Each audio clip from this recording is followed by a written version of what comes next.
सबसे पहले इस चैप्टर में हमें इंडस्ट्रीज का मतलब क्या होता है उसको समझने की जरूरत है यहाँ पे। और इंडस्ट्री में कौन कौन सी एक्टिविटीज कैरिड आउट होती है वो भी देखना है। So the word industry refer to any economic activity. शुरुआत में ही आपको इंडस्ट्री वर्ड के बारे में इंफॉर्मेशन मिलती है कि word industry refers to any economic activity. अभी देखो, एनी इकोनॉमिक एक्टिविटी का मतलब क्या होता है कि कोई भी काम। जैसे हमने लास्ट चैप्टर में देखा था, प्राइमरी एक्टिविटी, सेकेंडरी एक्टिविटी और टर्शरी एक्टिविटी हमारे इकोनॉमी में क्या की जाती है, परफॉर्म की जाती है। कोई व्यक्ति होता है कि खेती का काम करता है, तो कोई व्यक्ति होता है एक आधी सर्विस प्रोवाइड करता है, जैसे टीचर हो, डॉक्टर हो, इंजीनियर हो, पोस्टमैन हो, कोई भी सर्विस प्रोवाइड करने वाला होता है। तो कोई एक आधा व्यक्ति होता है, कोई गुड़ बनाता है, तो कोई मतलब शुगर केन से शुगर मिल चलाता है, तो कोई बिस्किट फैक्ट्री रन करता है, तो कोई ब्रेड की कंपनी चलाता है, तो कोई प्लास्टिक बनाता है, तो कोई एरोप्लेन बनाता है, तो कोई कार बनाता है।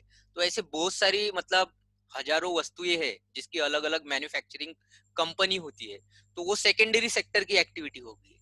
तो ये जो इकोनॉमी वर्ड है, तो इकोनॉमी वर्ड का मतलब समझो पहले यहाँ पे। तो इकोनॉमी का मतलब क्या होता है, एक ऐसी व्यवस्था जहां पे लोगों को काम करने के लिए क्या मिलता है, स्कोप मिलता है। Work is offered in a system, जहां पे लोगों को वर्क ऑफर किया जाता है, ऐसे सिस्टम को हम एक्चुअली इकोनॉमी बोलते हैं। और ये जो वर्क होता है वो अलग अलग टाइप्स का होता है। एग्रीकल्चर टाइप का हो सकता है, माइनिंग टाइप का हो सकता है, फिशिंग टाइप का हो सकता है, या तो फिर मैन्युफैक्चरिंग टाइप का हो सकता है, या किसी सर्विस टाइप का हो सकता है। ये वर्क अलग अलग हो सकता है, लेकिन इस व्यवस्था में लोगों को वर्क अपॉर्चुनिटीज प्रोवाइड की जाती है। अभी आप ये बोलोगे सर कि वर्क अपॉर्चुनिटी प्रोवाइड करने से क्या होता है। तो वर्क अपॉर्चुनिटी प्रोवाइड करने से क्या होता है, लोगों को एम्प्लॉयमेंट मिलता है, काम मिलता है। उनकी जो क्षमता होती है, एबिलिटी होती है, उनमें जो स्किल होता है, एजुकेशन होता है, ऑन दैट बेसिस लोगों को वर्क प्रोवाइड किया जाता है अलग अलग सेक्टर में। तो वर्क प्रोवाइड करने से लोगों को एम्प्लॉयमेंट मिलेगा, काम करने से वहां पे उनको सैलरी या वेजेस मिलेंगे, मतलब इनकम आएंगी। अगर इनकम आएगी, लोगों के पास में पैसा आएगा, तो वो अपनी डेली जो लाइफ है, डेली नीड्स को वो ठीक तरीके से क्या कर पाएंगे, यहाँ पे सेटिस्फाई कर पाएंगे।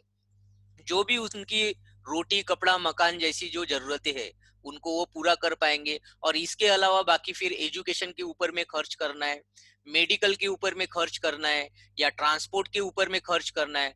बाकी दूसरी भी जो क्या होती है, चीजें होती है जिनका हमारी लाइफ में बहुत ज्यादा इंपॉर्टेंस होता है, तो उनके ऊपर में भी खर्च करने के लिए पैसा जरूरी होता है।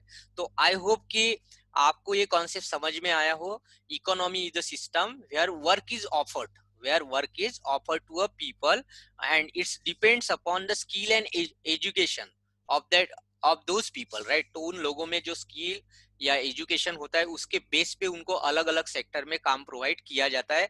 वो सब अपॉर्चुनिटीज होती है, उससे उनकी अर्निंग होती है, और अर्निंग से वो लोग क्या करते हैं, अपने जरूरतों को पूरा करते हैं।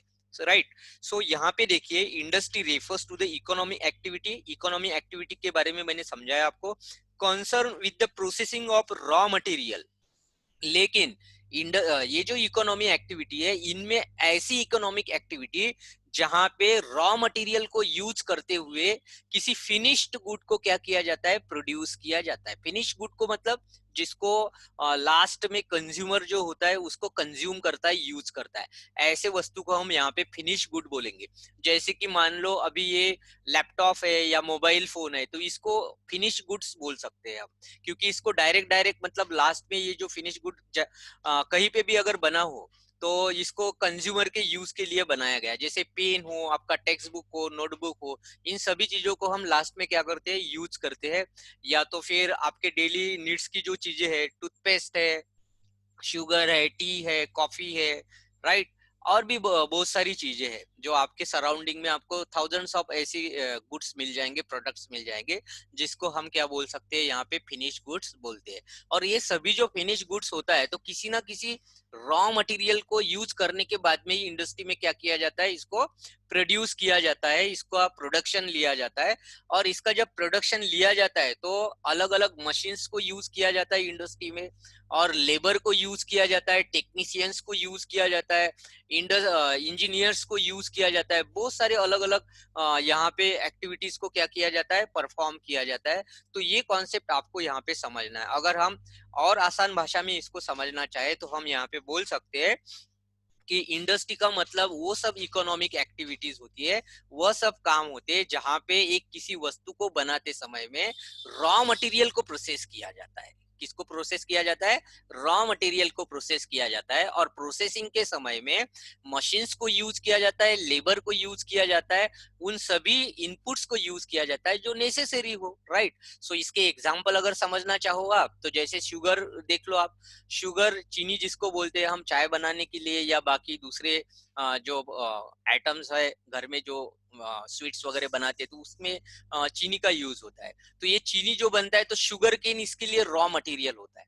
शुगर इंडस्ट्री में शुगर केन को as an raw material use किया जाता है, और मशीन्स की मदद ली जाती है, लेबर की मदद ली जाती है, टेक्नीशियंस की मदद ली जाती है। तो ये एक एग्जाम्पल हो सकता है।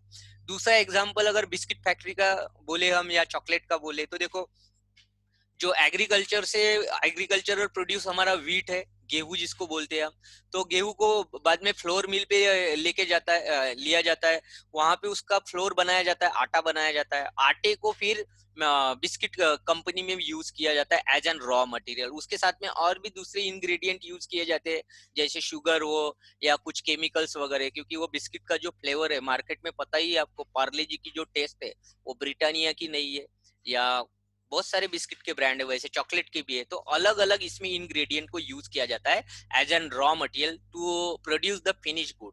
आई होप कि ये कॉन्सेप्ट आपके समझ में आया हो। So this process of changing the shape, form, size, texture and appearance of all primary products और raw material into the final product is called manufacturing. We will learn about such industry in this chapter. तो industry में क्या किया जाता है, जो भी raw material यहाँ पे इंडस्ट्री में प्रोसेस करने के लिए लाया जाता है, तो जब ये फिनिश गुड बन जाता है तो उस रॉ मटेरियल का जो नेचुरल फॉर्म है, शेप है, साइज है, व्हाटएवर, सब कुछ चेंज हो जाता है। और फिनिश गुड, देखो कभी आपने देखा गया कि हम इतनी बार अभी मैंने बोला आपको कि जो शुगर होती है, चीनी होती है, वो गन्ने से बनी होती है। तो गन्ना कभी कहीं पे देखने को मिलता है क्या?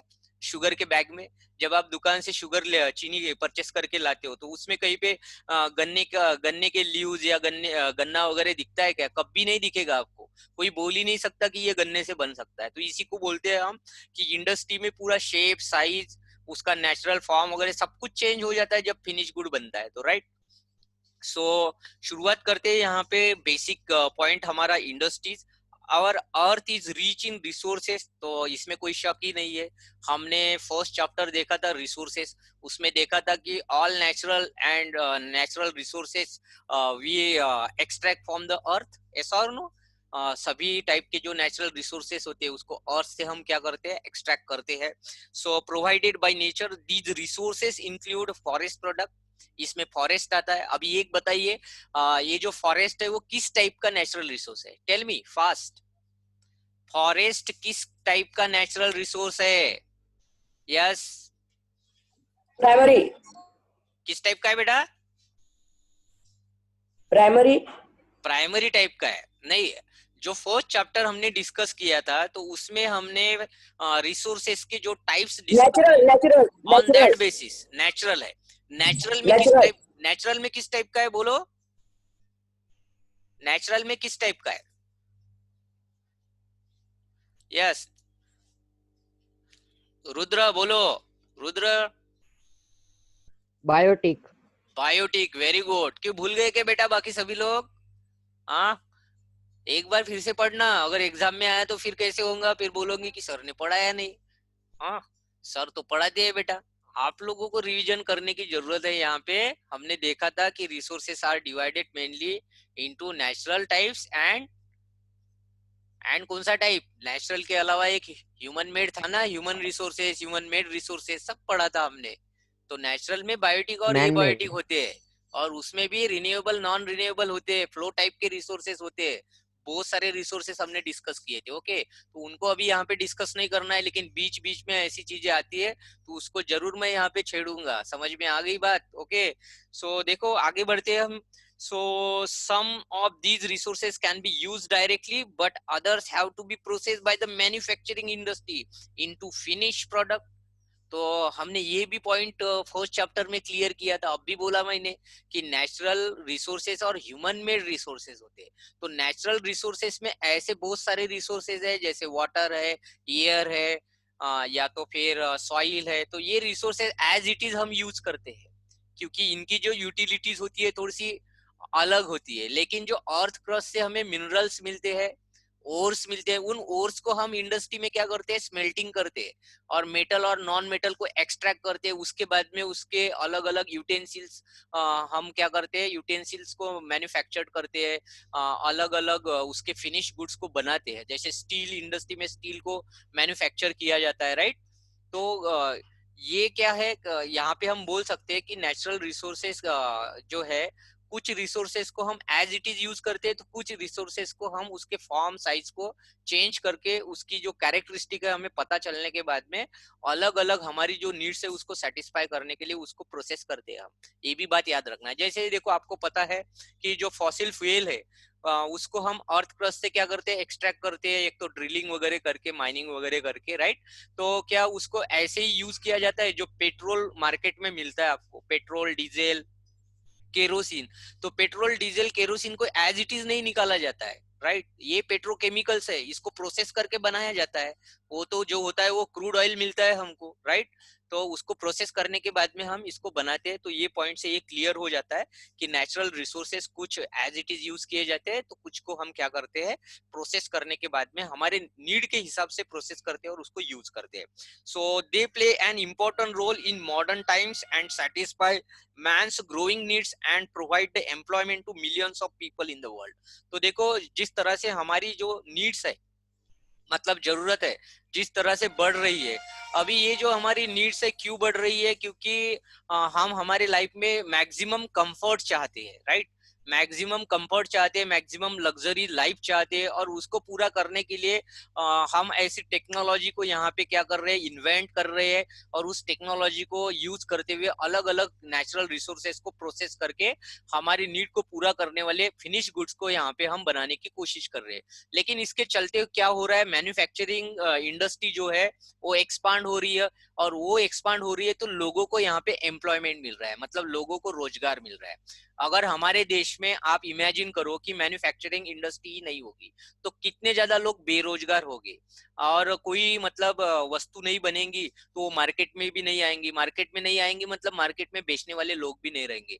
तो आज जहाँ पे सर्विस सेक्टर में जितने लोगों को रोजगार मिला है, एम्प्लॉयमेंट मिला है, सेकेंडरी सेक्टर मैन्युफैक्चरिंग सेक्टर में जितने लोगों को रोजगार मिला है, तो उन सभी लोगों का रोजगार चला जाएगा, राइट? तो इससे हमें ये बात कितनी इंपॉर्टेंस है, तो उसके डेप्थ के बारे में पता चलता है कि किसी भी देश के इकोनॉमिक डेवलपमेंट के लिए secondary sector that is manufacturing sector का डेवलप होना अपने आप में एक बहुत बड़ी बात है। उसी से टर्शियरी सेक्टर भी डेवलप होता है, और एक हद तक जो हमारा प्राइमरी सेक्टर है उसको भी क्या किया जा सकता है, यहाँ पे मॉडर्नाइज किया जा सकता है, उसको भी डेवलप किया जा सकता है।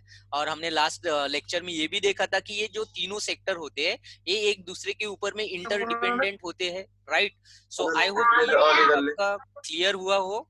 सो देखते हैं कि टाइप ऑफ इंडस्ट्रीज क्या क्या है। मतलब अभी इंडस्ट्री के बारे में सब कुछ कॉन्सेप्ट हमने यहाँ पे क्लियर कर लिया है।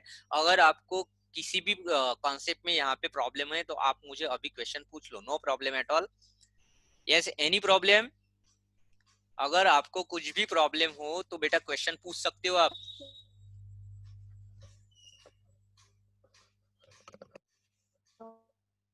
Yes Minal.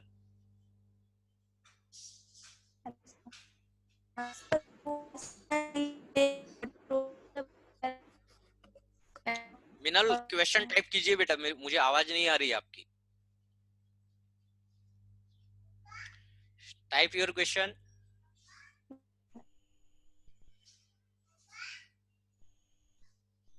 Yes, you can type your question, I will resolve it later. हम टाइप डिस्कस कर लेते हैं यहाँ पे. मुझे आवाज नहीं आ रही है आपकी. S.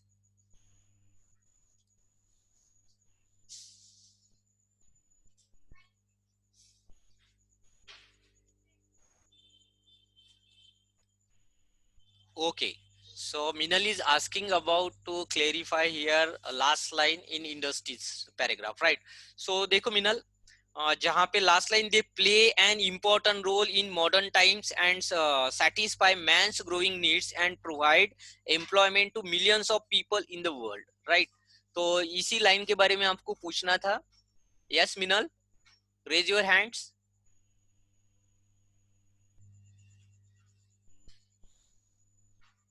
Where is Minal? Okay. पहली बात तो वीडियो ऑन करके रखो ताकि कम्युनिकेशन प्रॉपरली बने, राइट? आप लोगों को इतने बार बोलने के बाद में भी वीडियो बंद करके रखते हो आप. I don't know what is your problem. Teachers के इंस्ट्रक्शन को प्रॉपरली आप अगर अभी से फॉलो नहीं करोगे तो अभी आगे तो बहुत आगे बढ़ना है आप लोगों को. वो हायर क्लास वाले वैसे ही करते हैं, 9th-10th वाले वीडियो बंद करके रख देते हैं. तो उससे आपको समझ में आएगा कि कितनी ज्यादा प्रॉब्लम फेस करनी होती है. सो प्रॉपर इसीलिए मैं फिर ये जूम पे क्लास नहीं लेता हूँ, डायरेक्ट डायरेक्ट यूट्यूब पे डाल देता हूँ. वीडियो ऑन करके रखना चाहिए आप लोगों ने. इतने बार बोलने की जरूरत नहीं पड़नी चाहिए मुझे. किसके समझ में आ रहा है नहीं आ रहा है ये कैसे पता चलेगा मुझे. सो मीनल, आपके वीडियो को क्या हो गया? Where is Meenal?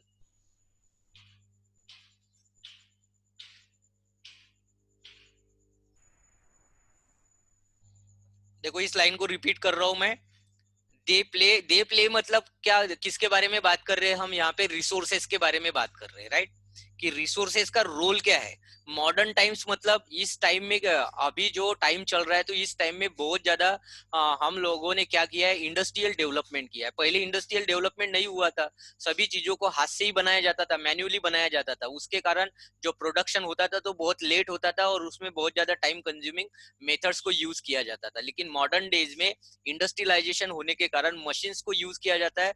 बहुत ज्यादा हमारे यहाँ पे टेक्निकल और बाकी जो फॉर्मल एजुकेशनल इंस्टीट्यूशंस है उसको सेटअप किया गया और उसके कारण आज लोग बहुत ही लार्ज क्वांटिटी में क्या हो रहे हैं, डॉक्टर्स हो रहे हैं, इंजीनियर्स हो रहे हैं, टेक्नीशियंस हो रहे हैं. तो उसके कारण हमारा इंडस्ट्रियल एक्सपांशन भी बहुत ज्यादा बढ़ा है. तो इंडस्ट्रियल यूज जो है वो नेचुरल रिसोर्सेज का आज बहुत इंपॉर्टेंट हो चुका है. तो इसके कारण जो वर्ल्ड की डे बाय डे जो पॉपुलेशन क्या हो रही है, अभी इंक्रीज हो रही है, तो उनकी नीड भी तो इंक्रीज हो रही है ना. खाने से लेके घूमने तक सभी नीड्स को पूरा करने के लिए अलग अलग रिसोर्सेज को यूज किया जाता है. तो उन रिसोर्सेज को प्रोसेस करके अलग अलग फिनिश गुड्स को बनाया जाता है. यही इस लास्ट सेंटेंस का मतलब है. और ऐसा करते हुए क्या जो एम्प्लॉयमेंट यहाँ पे जनरेट हुआ है, तो बहुत ज्यादा एम्प्लॉयमेंट भी तो जनरेट हुआ है ना. क्योंकि जैसे जैसे इंडस्ट्रियल यूनिट का क्या होगा, यहाँ पे एक्सपांशन होगा, वैसे वैसे मैक्सिमम लोगों को क्या मिलेगा, जॉब्स मिलेगा यहाँ पे. तो अगर मैक्सिमम प्रोडक्शन होगा तो उस प्रोडक्शन को मार्केट में बेचने के लिए सर्विस सेक्टर में भी तो क्या मिलेगा, एम्प्लॉयमेंट मिलेगा. तो ये पैरेलल में चलने वाली एक प्रोसेस है. सो आई होप कि ये कॉन्सेप्ट आपका क्लियर हुआ हो यहाँ पे. सो टाइप्स ऑफ इंडस्ट्री में हम बेसिकली देखेंगे कि इसके कौन कौन से टाइप है. यहाँ पे प्राइमरी इंडस्ट्री, सेकेंडरी इंडस्ट्री में मेनली ये डिवाइड होता है. इसके साथ साथ में टर्शरी इंडस्ट्री भी, तो ये याद रखना है यहाँ पे. सो ये वन बाय वन एक एक इंडस्ट्री को यहाँ पे डिस्कस करेंगे हम. So secondary industry are called manufacturing industry. जो सेकेंडरी इंडस्ट्री है, हमने last time primary secondary tertiary sector जो पढ़ा था वही है, उसको ही रिपीट कर रहे हैं यहाँ पे हम लोग.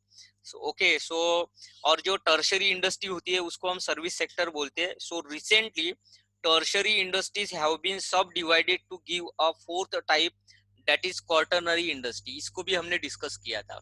तो टर्शरी इंडस्ट्री में ऐसे बहुत सारी सर्विसेज आती है जिसको अभी नाउ अडेज उसको क्वार्टरनरी इंडस्ट्री में क्या किया है, क्लासिफाई किया है. और कुछ सर्विसेज तो ऐसे भी आती है जिसको क्यूनरी इंडस्ट्री में डिस्कस किया है, मतलब क्लासिफाई किया है. तो आपके सिलेबस में वो दिया नहीं है, लेकिन आगे जाके वो भी पढ़ने को मिलेगा आपको कि actually industry is classified into 5 types. First is primary, secondary is that is manufacturing industry. Tertiary, that is service sector. Some services are classified as quaternary sector and some services are classified as the quinary sector. तो ये quaternary में क्या आता है, quinary में क्या आता है, वो बाद में डिस्कस करेंगे, लेकिन ये 5 टाइप्स है जो कि सिलेबस में आपको 4 देके रखे हैं, 4 के बारे में पहले डिस्कस करेंगे, राइट।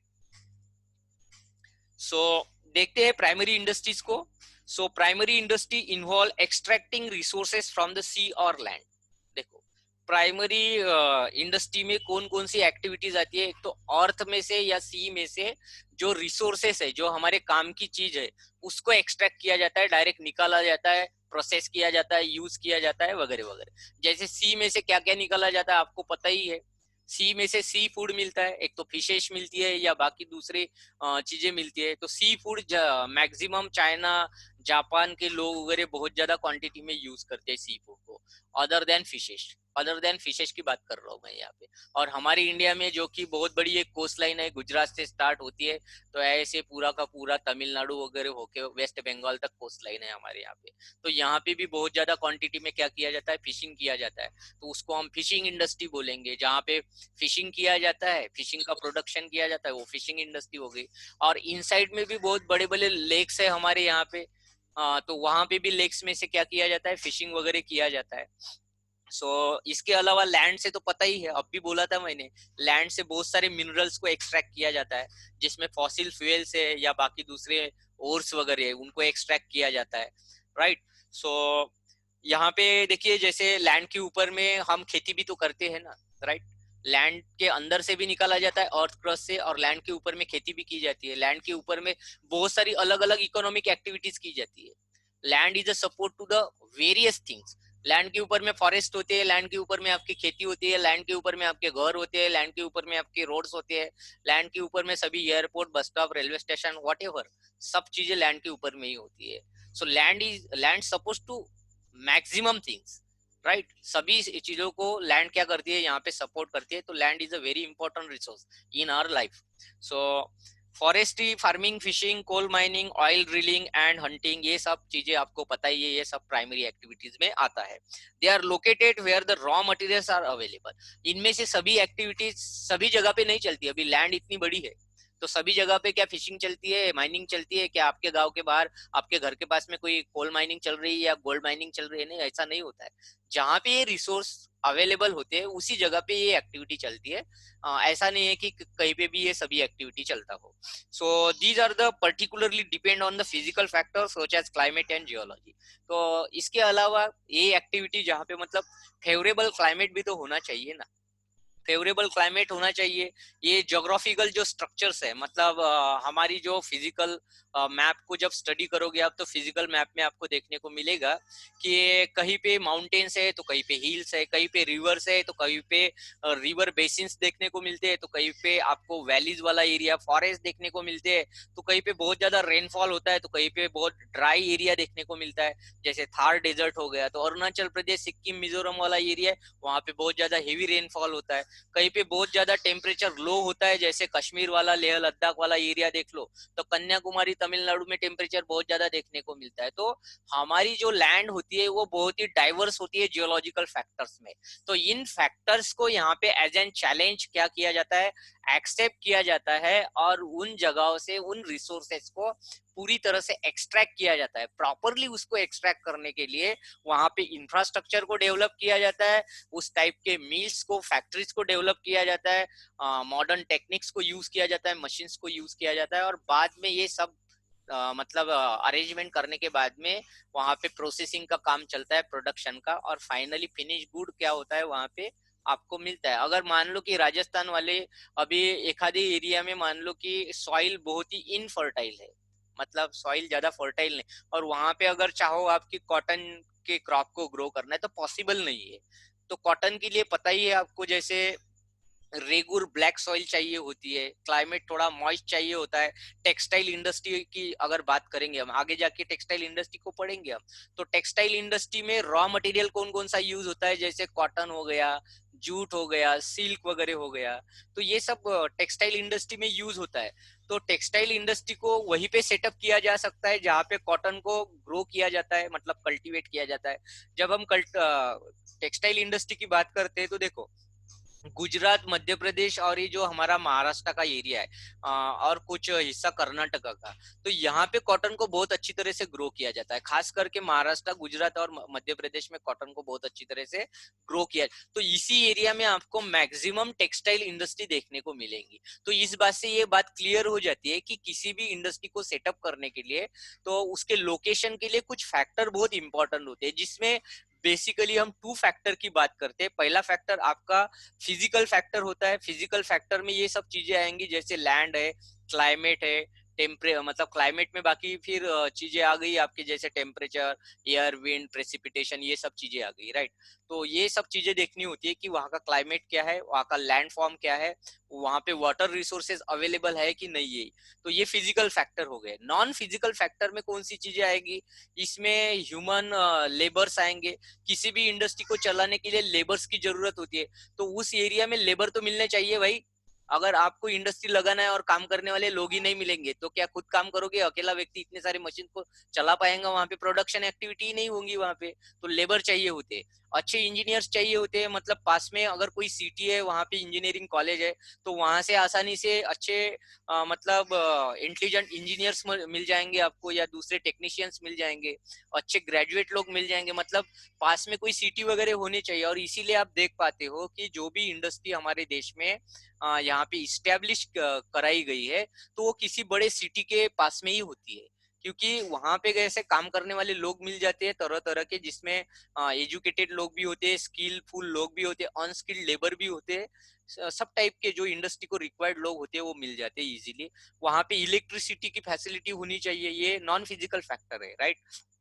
तो एक सिटी के पास में इलेक्ट्रिसिटी बहुत अच्छी तरह से अवेलेबल हो जाती है। आपको पता ही है हमारे देश में ऐसे हजारों गांव देखने को मिल जाएंगे जहां आज की डेट में इलेक्ट्रिसिटी नहीं है, रोड्स नहीं है, ट्रांसपोर्ट की कोई सुविधा नहीं है, मेडिकल हेल्थ केयर सेंटर्स नहीं है। तो क्या ऐसे जगह पे अगर मान लो इंडस्ट्री को खोला गया तो वो तो इंडस्ट्री चलेगी ही नहीं, राइट, लॉस में चली जाएगी। तो किसी जो भी व्यक्ति इंडस्ट्री को क्या करता है, स्टार्ट करता है, जिसको हम यहाँ पे एंटरप्रेन्योर बोलते हैं। Entrepreneur, entrepreneur both are same thing. तो एंटरप्रेन्योर जो व्यक्ति होता है वो इंडस्ट्री की रिस्क लेता है और उसको शुरू करता है। वो उसको शुरू करने के लिए यहाँ पे कैपिटल इन्वेस्ट करता है, पैसे को इन्वेस्ट करता है, राइट।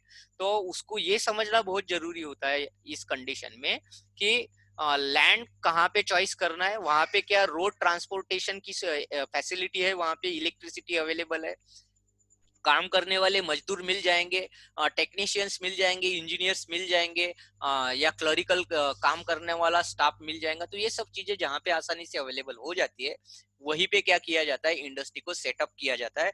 आई होप कि ये पॉइंट आपका क्लियर हुआ हो। यहाँ पे मैंने फिजिकल फैक्टर और नॉन फिजिकल फैक्टर दोनों फैक्टर को आपको समझाया है। यस, अगर कोई भी प्रॉब्लम हो तो आप पूछ सकते हो। हम अभी सेकेंडरी इंडस्ट्री को यहाँ पे डिस्कस करेंगे। सो सेकेंडरी, या तो फिर सेकेंडरी सेक्टर को ही यहाँ पे मैन्युफैक्चरिंग इंडस्ट्री बोला जाता है। Produce things for the people by processing raw material और असेंबलिंग कंपोनेंट्स। तो यहाँ पे क्या किया जाता है, एक तो रॉ मटेरियल को डायरेक्ट डायरेक्ट प्रोसेस करके आपको फिनिश गुड प्रोवाइड किया जाता है जिसको आप यूज करते हो, या तो फिर असेंबलिंग कंपोनेंट्स बोला गया है।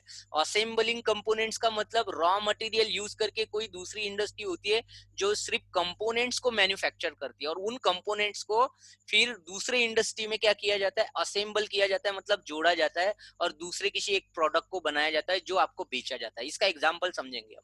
अभी आपका जो मोबाइल फोन है, लैपटॉप है, टीवी है, या कोई भी आपके घर की जो मशीन है, तो कोई एक कंपनी उसको बनाती नहीं है मतलब शुरुआत से। तो जैसे एक कंपनी होती है जो मिनरल्स को एक्सट्रैक्ट करती है, दूसरी कंपनी जिसको हम बेसिक इंडस्ट्री बोलेंगे, जो इंडस्ट्री मिनरल्स को क्या करती है, एक्सट्रैक्ट करती है। मतलब आयरन स्टील, स्टील इंडस्ट्री जो होती है वो क्या करती है, आयरन को एक्सट्रैक्ट करती है। और दूसरी इंडस्ट्री है जो स्टील बनाती है। तीसरी इंडस्ट्री जैसे कार इंडस्ट्री मान लो, तो कार इंडस्ट्री के लिए जो पार्ट्स चाहिए होते हैं, इंजन चाहिए होता है, अलग अलग दूसरे पार्ट चाहिए होते हैं, वो पार्ट बाकी दूसरी इंडस्ट्री में बनते हैं। और फिर मारुति जैसी, सुजुकी जैसी इंडस्ट्री क्या करती है, उन पार्ट्स को वहां पे क्या करती है, स्पेयर पार्ट्स को इंपोर्ट करती है और उससे कार बनाती है, क्योंकि उनके पास में वो टेक्नोलॉजी होती है, वो इंजीनियर्स होती है जो कार को डिजाइन कर सकती है और उसको मैन्युफैक्चर किया जाता है। तो देखो यहाँ पे ये समझना होगा आपको। तो यहाँ पे इस एग्जाम्पल से पता चलता है कि कंपोनेंट्स को असेंबल करके फिनिश गुड बनाया जाता है। तो car is a finish good. तो कार को डायरेक्ट कैसे रॉ मटेरियल को प्रोसेस करके नहीं बनाया जाता है यहाँ पे एक ही इंडस्ट्री में। मारुति मतलब सभी चीजें एक ही कंपनी में नहीं हो रही है यहाँ पे। तो यहाँ पे